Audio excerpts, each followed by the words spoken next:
İlimiz arama kurtarma ekibinden arama kurtarma teknisyenlerinden oluşan 5 kişilik dalgıç ekibi Adana ilinde gerçekleştirilecek olan AFAD 2014 Sualtı Arama Kurtarma tatbikatına davet edilmiştir. Bugün sabah 9 itibariyle 5 kişilik ekibimiz yola çıkarak yarın tatbikat çarşamba günü başlayacak. Yarın tatbikata katılacaklardır. Tatbikat Türkiye geneli yapılan bir tatbikattır. Yalnız bu tatbikata Türkiye geneli arama kurtarma ekiplerinden dalgıç ekipleri bulunan iller sadece davet edilmiştir. Çünkü sadece dalgıçların icra edeceği bir programdır.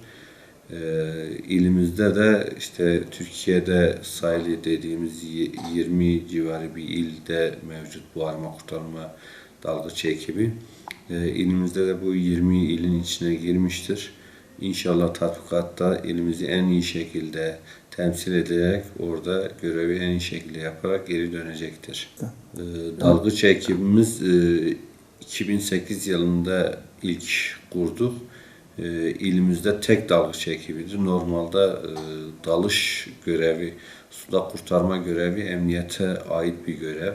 Ama ilimizde bugüne kadar emniyet böyle bir ekip oluşturmadığından bizim arkadaşlarımız gönüllü, tamamıyla resmi görevin dışında kendi gönüllü, ilimizin özellikle Van Gölü'ne büyük sınırı olması nedeniyle arkadaşlarımız gönüllü olarak gidip dalış provelerini almışlardır. Dalış proveleri alan arkadaşlarımız tarafından Sayın Valimizin inisiyatifi doğrultusunda özel bir ekip oluşturulmuş. Oluşturulan ekip 2008'den bu yana tüm suda arama kurtarma faaliyetlerini sürdürmektedir. Sürekli yapıyoruz ilimizde. Malum özellikle Van Gölü'ne sınır olması, bunun dışında irili ufaklı göller, dereler olması. Özellikle geçen yıl mesela boğulma olayları daha fazlaydı. 13 tane boğulma vakasına müdahale etti. Bu yıl yanlış olmazsam 3 veya 4 olması lazım.